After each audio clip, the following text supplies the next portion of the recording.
نبی پاک سے زیادہ کوئی باوقار نہیں. لیکن میرے دوستو یہ انداز حضور نے کیوں اختیار فرمایا؟ تیری اور میری تربیت کے لیے اختیار فرمایا, تجھے اور مجھے درس دینے کے لیے اختیار فرمایا. اور نبی پاک سے زیادہ مصروف بھی کوئی نہیں. اگر کوئی یہ دعویٰ کرے کہ بڑا مصروف ہوتا ہوں, میں کیسے وقت نکالوں اپنی بیوی کے لیے؟ رسول پاک کی زندگی بڑی مصروف زندگی ہے, بڑی معنی خیز زندگی, ایک ایک لمحہ میرے محبوب کا مصروف ہے. لیکن آپ انداز کیا اختیار فرماتے ہیں؟ عائشہ چلو دوڑو. حضرت عائشہ صدیقہ فرماتی ہیں دوڑ لگائی اور میں جیت بھی گئی. دوڑ لگائی بھی, حضور پیچھے رہ گئے, میں آگے نکل گئی. فرماتے ہیں رسول پاک نے مجھے کھجوریں بھی عطا فرمائی, نبی پاک نے مجھے پانی بھی پلایا. دوڑ کے دوڑتی دوڑتی تھک گئی. فرماتی ہیں پھر ایک موقع آیا, حضور نے فرمایا عائشہ آج پھر دوڑ لگا لو. فرماتی ہیں میرا وجود تھوڑا موٹا ہو گیا تھا, تھوڑا سا وجود میرا بھاری ہو گیا تھا. رسول پاک نے فرمایا لگاؤ دوڑ. عائشہ صدیقہ فرماتی ہیں دوڑ لگائی تو حضور جیت گئے. رسول پاک جیت گئے, میں پیچھے رہ گئی. حضور نے فرمایا عائشہ یہ پچھلی دفعہ کا بدلہ ہو گیا ہے, میں نے آج تمہیں کہا ہی اس لیے تھا کہ مجھے پتا تھا آج ہار جاؤ گی. اب وہ والی چستی اور وہ والی پھرتی تم نے نہیں رہی, اب تم ہار جاؤ گی, یہ میں نے بدلہ لیا ہے. حضرت عائشہ صدیقہ فرماتی ہیں جب سیدہ عائشہ یہ انداز یہ حدیثیں بیان کیا کرتی تھی تو رویا کرتی تھی. وہ اللہ کے رسول ہیں, مرضی سے بات نہیں کرتے, وہی کہتے ہیں جو رب انہیں حکم ارشاد فرماتا ہے. بئی نہیں وہی لفظ فرماتے میں نے فوراً کہا. میں نے کہا ابو بکر حضور نے فرمایا نہیں تھا کہ عمرہ کریں گے؟ تو کہتے ہیں وہی لفظ, وہی حرف, وہی انداز, وہی طریقہ, وہی سلیقہ, وہی انداز تکلم, بالکل حضور کی اتباع میں اسی انداز میں فرمانے لگے عمر حضور نے فرمایا تھا عمرہ کریں گے, یہ تو نہیں فرمایا تھا کہ اسی سال ہی کریں گے, کریں گے تو انشاءاللہ کریں گے. فرماتے ہیں میں واپس آ کے بیٹھا تو حضرت عمر کہتے ہیں جب میرا غصہ اترا نا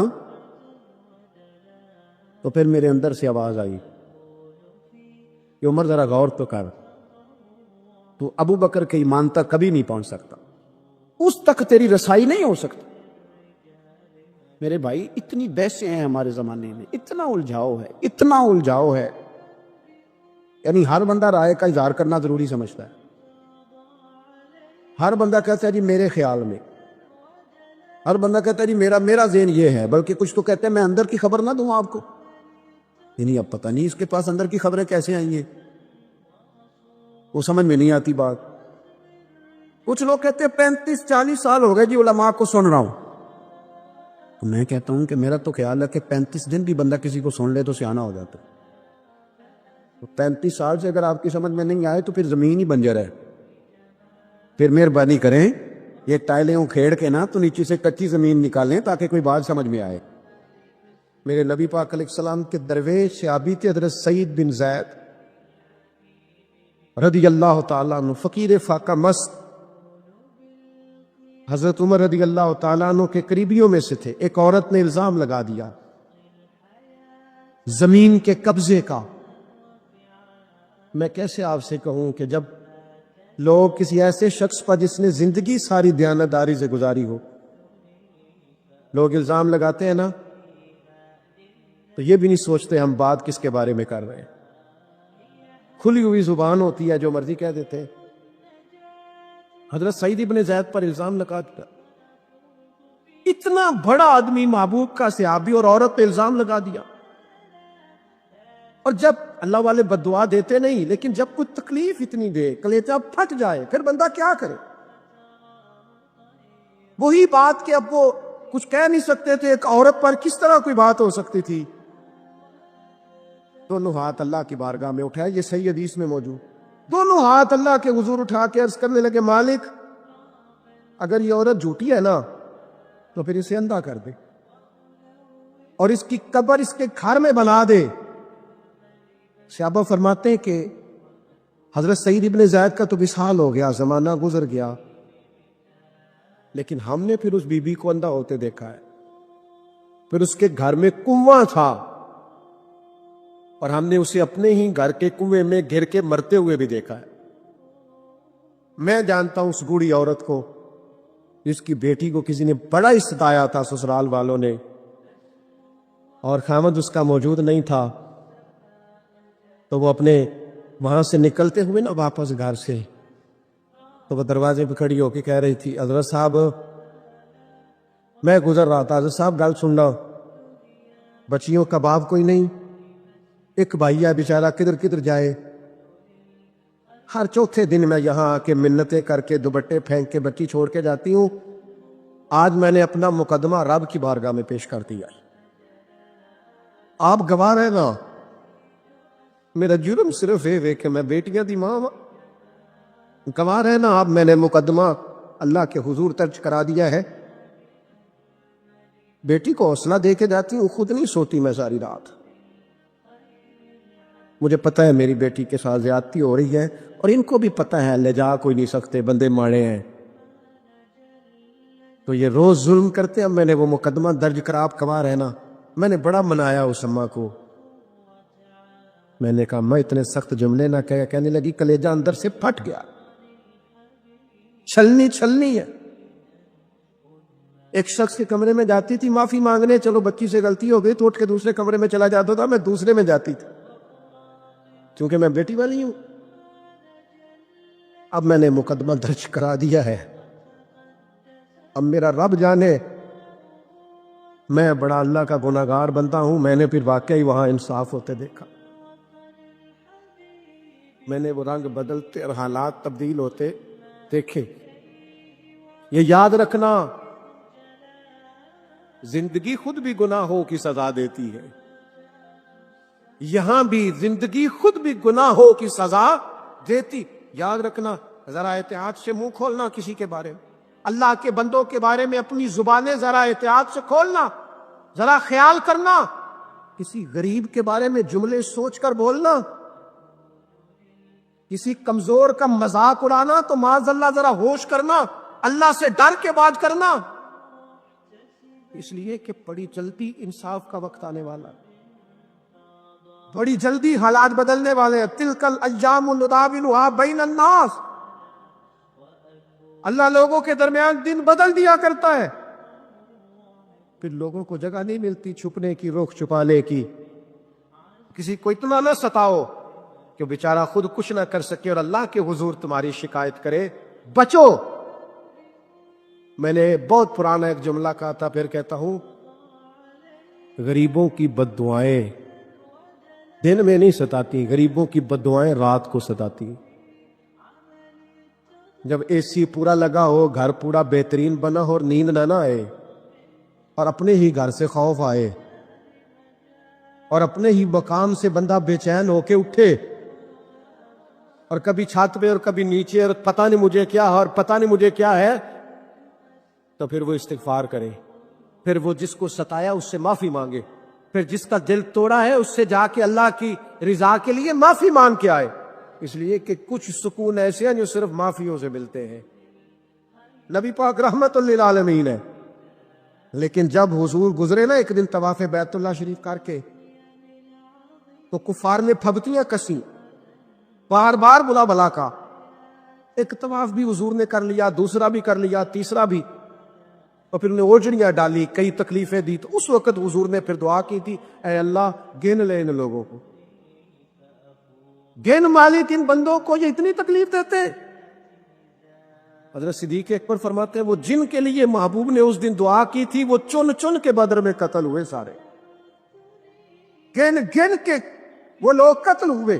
کیوں ہم کسی کو اتنا ستائیں کہ اس کے منہ سے پھر ایسے جملے نکلے جو ہم سے سنبھالے نہ جا سکے۔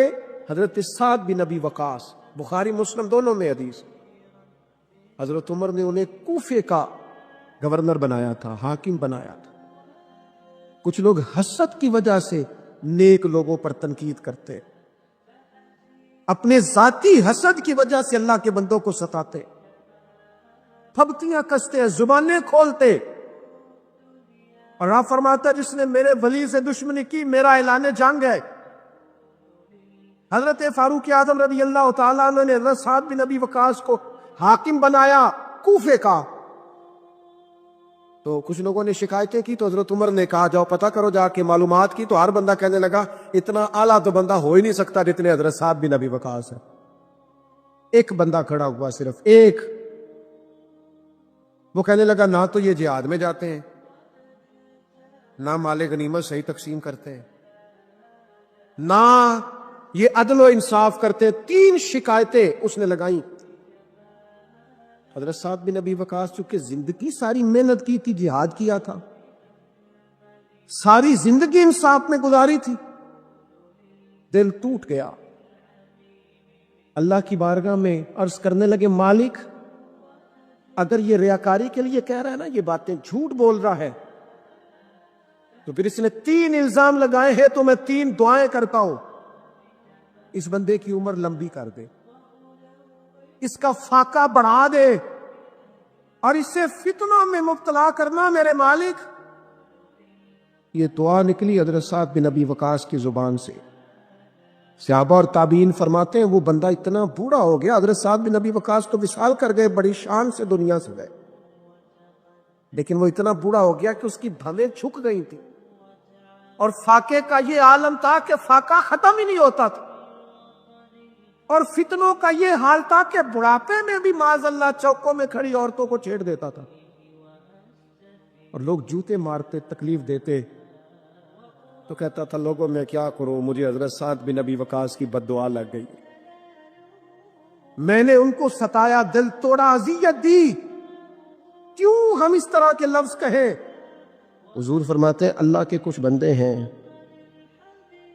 اگر وہ قسم کھا کے کہیں نا یا اللہ ایسا کر دے, یہ بخاری مسلم دونوں میں موجود ہے, وہ قسم کھا کے کہے نا لو اقسم علی اللہ لابرہ, وہ اگر قسم کھائے تو رب ان کی قسم بھی پوری فرما دیا کرتا. وہ میرے بھائی, محبت کے لیے دل ڈھونڈ کوئی ٹوٹنے والا, کوئی جگہ ایسی تلاش کر جہاں سے دعا مل جائے, جہاں سے کرم ہو جائے, جہاں سے عطا ہو جائے, جہاں سے اللہ کا فضل ہو جائے. اور پھر ہمیں بھی چاہیے ہم دعائیں دیتے رہیں, ماں باپ کو چاہیے اولاد کو دعائیں دیتے رہیں, اساتذہ کو چاہیے شاگردوں کو دعائیں دیتے رہیں, مشائخ کو چاہیے عقیدت مندوں کو دعائیں دیتے رہیں, بہن بھائیوں کو چاہیے ایک دوسرے کو دعائیں. چلے آپ آمین کہیں, اب آپ نے انکار نہیں کہ سارے دعا مانگے, یا اللہ ہمارے بھائیوں کو ہم سے زیادہ عطا فرما,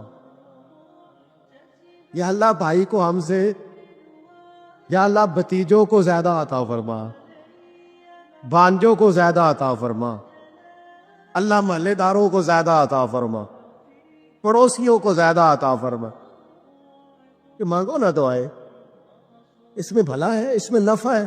اب جنہوں نے پریشان ہو کے آمین کا ہے وہ خوش ہو جائیں گے. نبی پاک علیہ السلام نے فرمایا جو دعا تو کسی کے لیے مانگتا ہے اللہ پہلے تیرے حق میں قبول فرماتا. لوگ خوش ہو گئے آپ لوگ. او بھائی دعا مانگے کسی کے لیے, بد دعا نہیں کرنی, کسی کے لیے بھی بد دعا. ہمارے ہاں نا ایک بہت بڑا طبقہ جذباتی لوگوں کا ہے. ہمارے ایک استاد کہا کرتے تھے جذباتی لوگوں سے دوستیاں نہیں کرنی چاہیے, جذباتی لوگوں سے تعلقات نہیں بنانے چاہیے, اس لیے کہ جس بندے کا اپنے اوپر کنٹرول ہی نہیں تو وہ کسی کے حق میں کیا کرے گا. وہ کہتے تھے جذباتی لوگوں سے بچو. او بھائی ہم بڑے جذباتی ہو جاتے ہیں, ذرا سی شدت آئی نہیں گھر میں لڑائی, اور لڑائی بھی کس سے, گھر والی سے, بد دعائیں شروع کر دی, اپنے آپ کو بد دعائیں دے. لڑائی کس سے ہو رہی ہے, بہن بھائیوں سے, بد دعائیں شروع کر دی. ماں باپ سے لڑائی ہوئی, بد دعا دے رہے ہیں, اور بڑی بڑی تلخ ہو کے, بڑی بڑی سخت ہو کے. او بھئی آپ کیوں ایسے جملے کہتے ہیں, کیوں سخت لفظ بولتے ہیں؟ صحیح مسلم میں حدیث ہے, نبی پاک علیہ السلام نے 3 چیزوں کا نام لے کے فرمایا نہ اپنے آپ کو بد دعا دینا, نہ اپنی اولاد کو بد دعا دینا, نہ اپنے مال کو بد دعا دینا. ایسا نہ ہو کہ جب تم وہ دعا کر رہے ہو تو وقت قبولیت کا. کبھی بھی اپنی اولاد کو, اپنے آپ کو, اپنے اموال کو بد دعا نہ دو.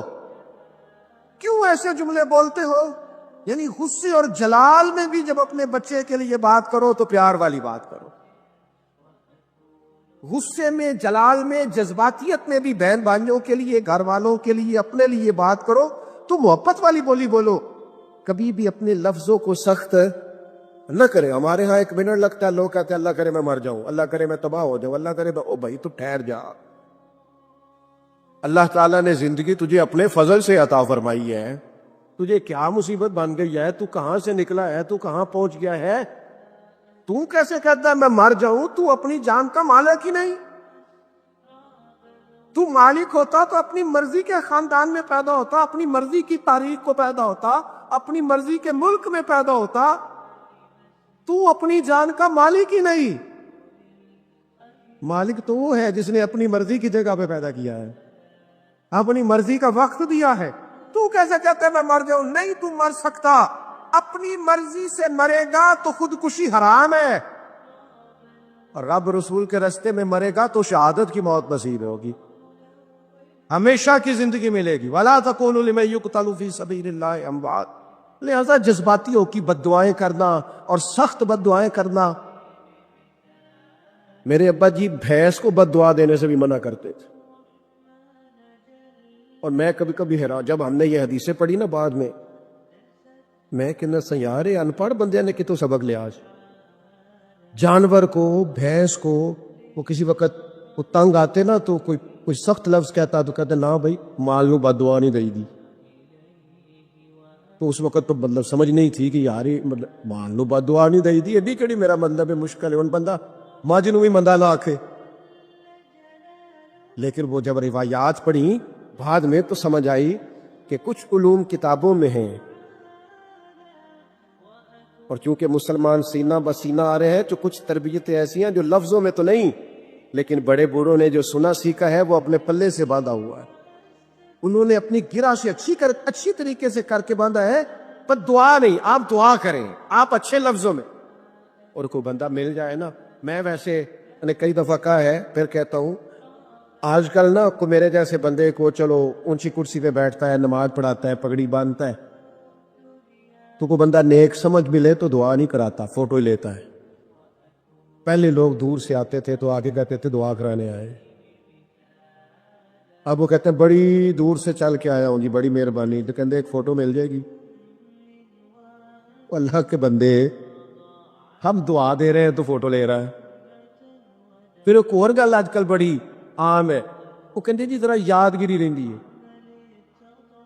تو میں کہ غوث پاک دی تے کوئی فوٹو نہیں، سانو تے ہر ویلے یاد رہندے نے، کوئی فوٹو نہیں، ہمیں تو کبھی نہیں بھولے۔ خواجہ اجمیر کی کوئی فوٹو نہیں، ہماری نس نس میں آباد ہے۔ امام اعظم ابو حنیفہ کی کوئی فوٹو نہیں، لیکن ہم تو حنفی ہیں، ان کا نام لے لے کے جیتے ہیں۔ میرے حضرت صاحب کے ساتھ کوئی فوٹو نہیں، ضرورت ہی نہیں تھی، اتنے قابل ہی نہیں تھے کہ ساتھ کھڑے ہو سکے۔ وہ میرے گھر کبھی نہیں آئے، اور میں سمجھتا تھا گھر اس قابل بھی نہیں کہ اتنی بڑی ذات کو میں کہوں کہ تو میں کو جیتے دل بر سونا، اور کتنا سونا، او سونا تے رج کے سونا، تے سونا جویں سویرا، میں کو جاتے رج کے کو جاتے کو جا جویں ہنیرا۔ کبھی اتنی ضرورت ہی نہیں کی، اتنی طاقت کے ساتھ کھڑے ہو کے کہے کہ میں تیرے برابر ہوں تو فوٹو بنا، اتنی ضرورت کبھی ہوئی نہیں۔ ان کیا کرے، دور بدلا، حالات بدلے، زمانہ بدلا، طور طریقے بدلے۔ وہ کبھی لوگ مشائخ کے پاس دعائیں لینے جاتے تھے، کہتے تھے ہم آئے ہیں کوئی دعا کرنے، وقت بدل گیا، 30 سیکنڈ کی ویڈیو رہ گئی۔ او خدا کے بندو تھوڑا سا روحانی زندگی کی طرف آؤ، روحانی زندگی کی طرف۔ او بھائی دعائیں کرائیں، اپنے لیے گواہیاں پکی کریں، اپنی والدہ سے، اپنے والد سے، اپنے دادا سے، اپنے نانا سے، اپنی نانی سے، اپنی دادی سے، اپنے بہن بھائیوں سے، اپنے دوستوں سے، اپنے مرشد سے، اپنے استاد سے دعا کراؤ۔ ان سے کہو ایک دفعہ میرے لیے ہاتھ اٹھا دے اللہ کی بارگاہ میں صحیح روایت پیش کرتا ہوں، میرے نبی کریم نے فرمایا تھا عمر فاروق سے، سیدنا عمر سے، قطعی جنتی عمر جن کا حضور جنت میں محل دیکھ کے آئے، نبی کریم نے فرمایا تو عمر لوگ حج کرنے آئیں گے، جہاد کے لیے آئیں گے، اگر یمن والے لوگ آئے اور تجھے ان میں سے میرا اویس کرنی مل گیا تو عمر اس سے اپنے لیے دعا کرا لینا، عمر اویس سے دعا کرا لینا، اسے کہنا تیرے لیے دعا کر دے۔ حضرت فاروق اعظم ڈھونڈتے رہے، ملاقات ہوئی سیدنا اویس کرنی سے، کہا دعا کر دے یار میرے لیے۔ وہ ڈھونڈو، کوئی بیٹھا ہوا مجھے دور دعا دیتا ہے، میں ڈوبتا ہوں پر سمندر اچھال دیتا ہے۔ او بھائی اپنے حق میں دعائیں، التجائیں اللہ کے حضور کچھ لوگوں کی عرض، میں آپ سے عرض کروں، کچھ لوگوں کو دعا لگ جاتی ہے. آپ کو جو آدمی بڑا چمکتا دمکتا اجلا نظر آئے نا، اس کا کبھی ماضی ٹٹولو گے نا تو کبھی کوئی اس کے گھر سے روٹی کھا گیا تو فقیر اور اس نے ذوق سے کھلائی تھی، کبھی پیچھے سے ٹٹولو گے تو کوئی روٹی کھا کے دعا کر گیا تھا، کوئی چند گھڑیاں دروازے پہ رہا تھا، اس نے نیکی کی تھی دعا کر گیا تھا. کبھی ٹٹولو گے ڈھونڈو گے تو بیمار ماں نے کسی کو دعا دی تھی کہ پتر اللہ تیرے اوپر فضل کرے، کسی کے بوڑھے باپ بیمار نے دعا دی تھی اللہ تجھے کسی کا محتاج نہ کرے. وہ سحر محبت جہاں مصطفیٰ ہے، وہیں گھر بنانے کو دل چاہتا ہے. وہ ننھا سس کر وہ ایڑی رگڑ کر یہیں کہہ رہا تھا وہ خیمے میں رو کر. وہ ننھا سس گر وہ ایڑی رگڑ کر یہی کہہ رہا تھا وہ خیمے میں رو کر. اے بابا میں پانی کا پیاسا نہیں ہوں، اے بابا میں پانی کا پیاسا نہیں ہوں، میرا سر کٹانے کو دل چاہتا ہے. وہ سحر محبت جہاں مصطفیٰ ہے، وہیں گھر بنانے کو دل چاہتا ہے.